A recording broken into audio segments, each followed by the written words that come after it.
This is my PBIS resource guide presentation, and I am excited to share it. First and foremost, PBIS stands for Positive Behavior Interventions and Supports, and it is a framework that is based on prevention and involves having positively stated expectations in a classroom and school-wide, as well as behavior-specific praise, and positive outcomes. So for example, a positive outcome can be the school can have a goal to reduce the number of behavior referrals by maybe 5 to 10% in a year. And another positive outcome could be we're seeing a reduction in the number of severe behaviors occurring, but it will not happen right away. It's going to take time. So that could be a 2 or 3 year goal. An important aspect of PBIS is that teachers and school staff need to collect data on the number of times a student engages in frequent problematic behavior so that they can see when, where, and how often it occurs. Tier 1 is PBIS for all students with and without disabilities. Tier 2 is for the students who have continued to display problematic behaviors despite the Tier 1 interventions being in place and implemented with fidelity. And Tier 2 is used in conjunction with Tier 1. If the student displays severe behaviors or continues to display problematic behaviors even after Tier 2 interventions are in place, then you need to look at Tier 3 interventions.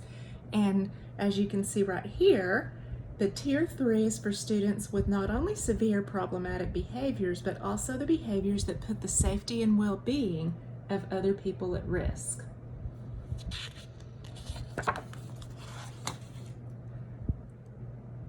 PBIS is important for a number of reasons, and I think the most important reasons that it's important for is because it involves implementing school-wide and class-wide expectations in a positive manner, and that helps students feel like they are more welcome and that they feel more comfortable and they're more likely to behave better. It is also important because the teachers and other school staff, they keep data on problematic behaviors just to make sure that further interventions are not needed or whether they are.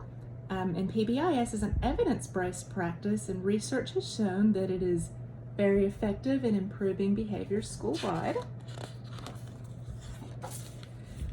The 5 Tier 1 interventions that I'm going to be discussing are positively stated expectations, building relationships, behavior-specific praise, and antecedent interventions or pre-correction, and then group contingencies. Positively stated expectations should be in place in every classroom, including general ed and special ed, and it's best to keep the positively stated expectations simple within 3 to 5, and I have 2 examples to show. A good example of having 3 expectations would be to be safe, be respectful, and be responsible. And when it comes to being safe, it's a good idea to explain to students that being safe means to use kind hands and walking feet and keep your hands to yourself. Being respectful can mean to use kind words, stay in your space, whether it's at the desk, table, or on the carpet, and then have your eyes looking at the teacher and your ears listening and your mouth quiet. Being responsible could mean getting your work done and cleaning up after yourself, as well as following all of the rules that are stated on this. Another example of positively stated expectations can look like this, which is looking eyes, meaning your eyes are looking on the teacher, listening ears, meaning that you are listening to the teacher at the same time. A quiet mouth means that you're not talking. And then gentle hands means that if you are allowed to touch other students, that means you touch nicely and you touch softly. And you always use walking feet in the classroom and in the school hallways. Okay. Our second intervention for Tier 1 is building relationships. It is very important for all teachers to build relationships with their students because it will make them feel heard and that they are welcome and that the teacher cares about them. And studies have shown that when teachers have a good relationship with their students perform better academically and behaviorally. So at the beginning of the year, it is a good idea to find out what your students like and dislike, and you need to make sure that you ask questions whether it's inside or outside of school, and it is a good idea to allow them to share their personal interests whether or not it is related to academics.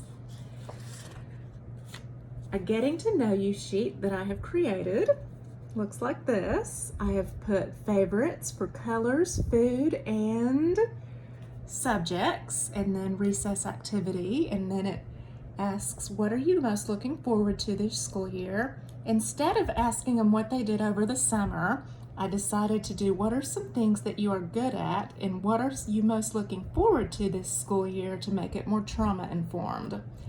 At the same time, I put what are some things that you need help with so that I can know what they need help with and whether they play any sports or musical instruments and what they like to do in their free time, as well as if they have any brothers or sisters and what their family likes to do together, and if there's anything else that you want me to know about you. If asking an open-ended question is good because it could help you get more answers that are not related to the following questions that are above. Another thing to do on a daily basis for building better relationships is positive greetings at the door. So you can have an example or a list of greetings and pictures that could be a handshake, a wave, a high five, a hug, or a dance, or a elbow greeting. And it's important to include greetings that do involve touch and ones that do not involve touch. And the reason why is because students with trauma histories can associate touch with negativity, like being hit. And there are also students that come from certain cultures that can look at touch as negative as well. So this strategy gives students an opportunity to say hello to their teachers at the door and receive positive attention from their teachers. Now let's move forward to our behavior-specific praise. When teachers provide students with behavior-specific praise, their students are more likely to have better behavior, and I've included 3 examples of behavior-specific praise. So for example, John, thank you so much for cleaning up after center time today. Or Susie, I notice that you stayed in your space on the carpet with your hands and feet to yourself and your voice off during calendar time. You did a good job. Or Max, I noticed that you worked quietly at your desk during math. You should be very proud of yourself. And it makes students feel more heard and valued when you do that. Another Tier 1 intervention is antecedent interventions or pre-correction. So a good strategy to use is a high probability request sequence, which involves giving students positive attention using 3 to 4 requests in a series. Okay.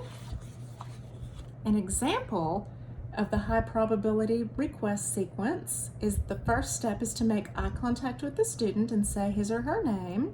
And then the first high probability request, you could say, for example, hand me the purple crayon or the black marker.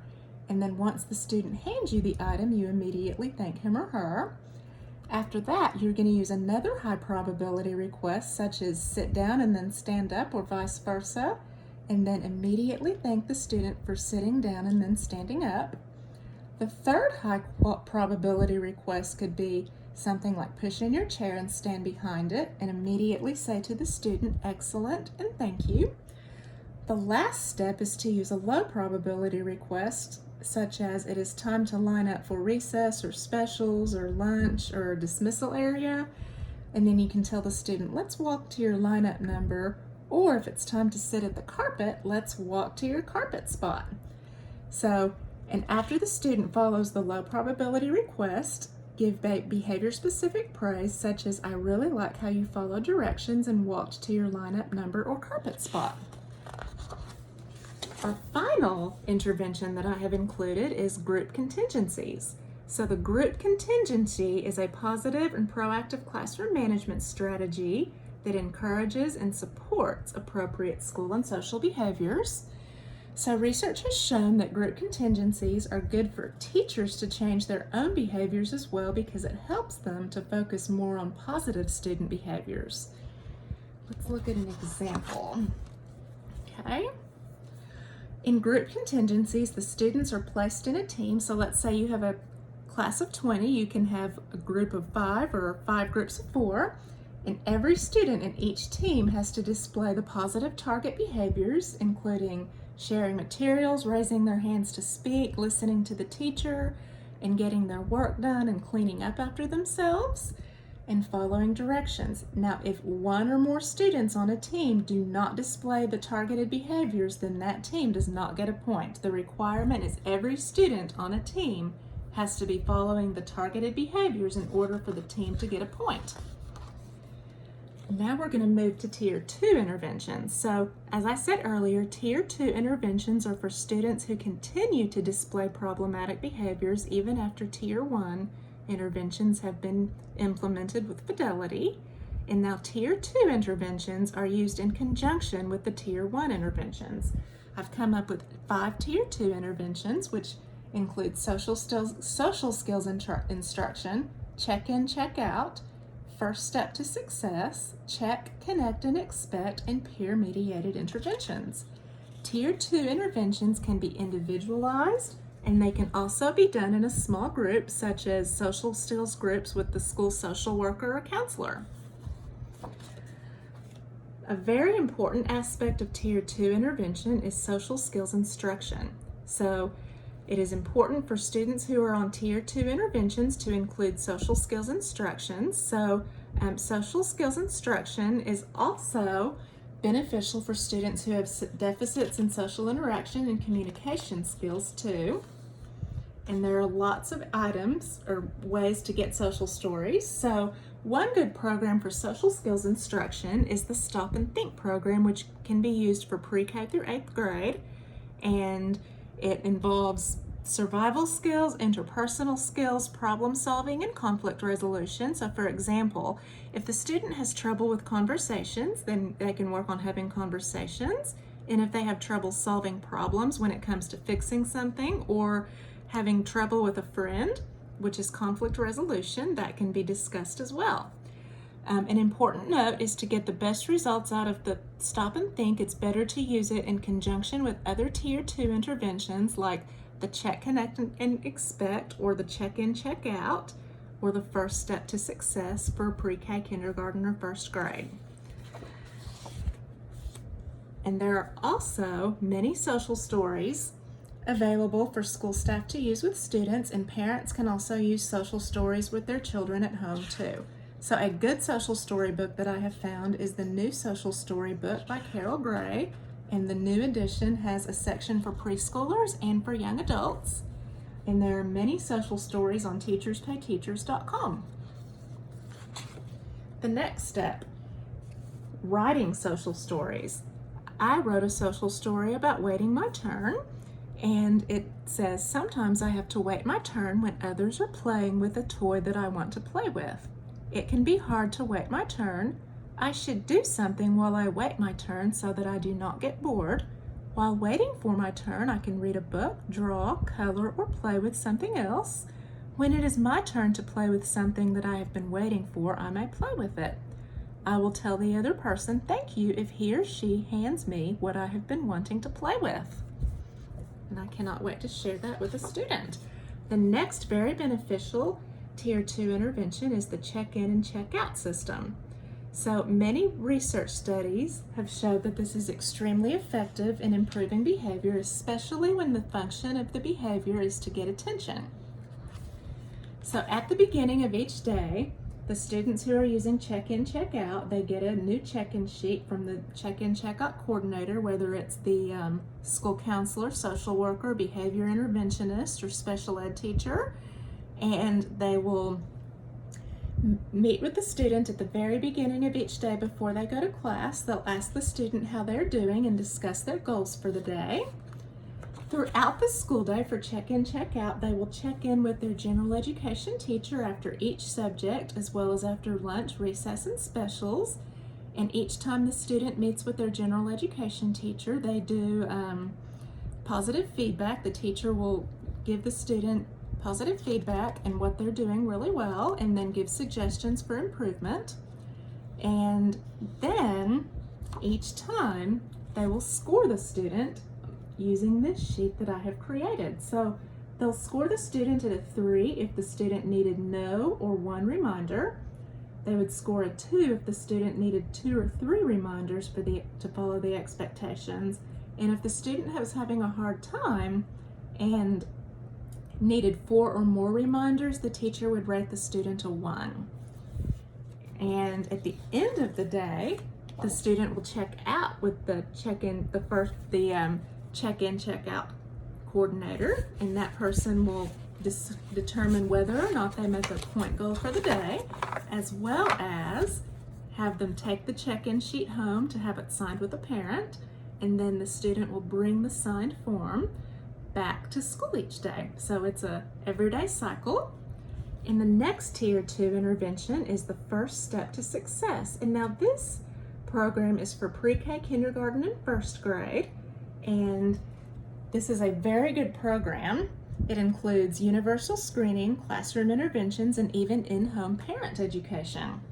So a trained behavior coach can actually implement this program in a classroom for 5 days, and after these 5 days, the coach observes the teacher implement the program and will closely monitor the behavior of the students who are receiving the intervention. And this coach will provide positive feedback to the teacher regarding his or her implementation performance. There is also a coach who goes into student homes for the in-home parent education aspect, which is to instruct the parent on better parenting skills. And it can be the same coach who works with the teacher and student at school so that students have consistency. And the teacher implements the program under close supervision of the coach for about 12 weeks. Now, in the classroom, students who are receiving First Step to Success intervention, they have visual cue cards such as a green card that indicates that they are on task and following expectations, and a red card that indicates that they need to stop what they're doing and make a better choice. So for example, if they're not paying attention to the teacher or if they're running around the room, then either the classroom teacher or the coach will show the student the red card. If the student is on task and is getting their work done or listening to the teacher, they will be shown the green card. The next Tier 2 implementation, or the next Tier 2 intervention, is the Check, Connect, and Expect. And this can be used with all grade levels. And this program is based on positive relationships between the student and the Check, Connect, and Expect coach. So there are therapeutic aspects of the program, and it includes behavior-specific feedback and praise in a positive manner, and a positive interpersonal relationship between the student and the coach. There are 2 levels of this program. So the first level, the coach meets with the student and gives positive behavior-specific praise and discusses with the student how important it is to stay in school. At the second level, the student receives intervention that is more intensive and may be heading more towards Tier 3, which can be in alternatives to suspension, family mediation, and then academic or behavioral contracts, in addition to social skills instruction. Students who are in the program are very closely monitored in terms of their attendance, including tardies, and whether or not they have had any suspensions or office referrals, and their grades in all of their classes. Peer-mediated interventions is our last Tier 2 intervention that I'm going to talk about. So peer-mediated interventions are considered an evidence-based practice to improve social skills in all students with and without disabilities. Peer-mediated interventions take place for about 10 to 15-minute periods, and they can occur on a daily basis. The students who are participating in this intervention should be allowed to choose the toys and or academic materials that they want to work with during these sessions, because studies have shown that when children with social skills deficits decide on the items to use for these interventions, they will actually perform and interact better. And an important thing to consider is the students that will be role models for these students need to be on task 90 to 95% of the school day, and they need to display appropriate school and social behaviors at least 90 to 95% of the school day as well, because they're being role models to students and helping them improve. Our final interventions that we will talk about are Tier 3 interventions. Students with severe behavior problems that can cause injury to themselves or to other students, those would be considered for Tier 3 interventions because that is not a safe thing to do at school. So for example, if you have a student that throws chairs or stabs somebody with a pencil, you definitely want to consider Tier 3 interventions. And Tier 3 interventions are used in conjunction with Tiers 1 and 2. The Tier 3 interventions that I will talk about are functional behavior assessment, behavior intervention plans, behavior contracts, non-contingent reinforcement, and alternatives to suspension. So a functional behavior assessment is a questionnaire that the student, parent, and teacher will fill out, and it asks certain questions about when, where, and how often the behaviors occur, as well as questions that ask what the student struggles with the most. And there are also questions about whether the student is on medications, and as well as what the parent's greatest areas of concern are. A very important thing to do before conducting an FBA is for the teachers to collect data about how often, when, and where the problematic behaviors are occurring, because that information is what's going to help with the FBA. They are what helps teachers and students' parents gets to the problem of what is motivating them to display problematic behaviors, especially ones that are more severe and have not improved with Tier 1 and Tier 2 interventions. The other one is behavior intervention plans. The behavior intervention plan has 3 parts to it: a specific problematic behavior the student engages in, a description of why the student engages in the problematic behavior, and then a plan in place for the strategies that the teachers will use to help reduce the problem behavior. A very important note is an FBA has to be completed before putting a behavior intervention plan in place, because you have to understand why the problematic behaviors are occurring before they can be addressed. Therefore, it is extremely important to keep data on problematic behaviors as soon as you recognize that they are occurring repetitively. Our third intervention is behavior contracts. Now, I would not use this as a first resort because studies have shown that these only have a moderate effect on students when they are used in isolation. So behavior contracts should include the expected behaviors that the student is expected to follow, like getting their work done and following directions and being safe and respectful. It also has rewards and consequences that are contingent for when the expectations are followed and not followed. And if you're going to use them, you need to use them in conjunction with other Tier 2 and Tier 3 interventions so that it can be effective. The next one, this is a behavior contract example that I have created. So that the first one says, I will work to improve the following behaviors. I would choose no more than 3 so the student does not get overwhelmed. And then we have a daily goal and a weekly goal. And then what happens when the student meets their goals and what happens when the student does not meet their goals, and the student's responsibilities, and then a student, teacher, and parent signature agreeing that everybody's on the same page. So for example, a behavior that might need to be improved is to keep your eyes on the teacher and sit in your spot. So we can do a daily goal, like they'll sit in their spot for so many minutes a day until we work up to the whole session. And then if the student meets the goal, they get their reward. If they do not meet the goal, then there is a consequence. And the next step is non-contingent reinforcements. So during non-contingent reinforcement sessions, a teacher or other school staff member gives the student attention every few minutes when he or she shows positive behavior, such as being ready to listen and learn, sitting quietly at their desk, carpet spot, or table, and passing papers in a kind manner. So when a student displays problematic behavior that is being worked on, the teacher ignores it. So for example, if you have a student that crumbles up worksheets, the teacher or other school staff member will give a new worksheet without saying anything to the student and then immediately walk away.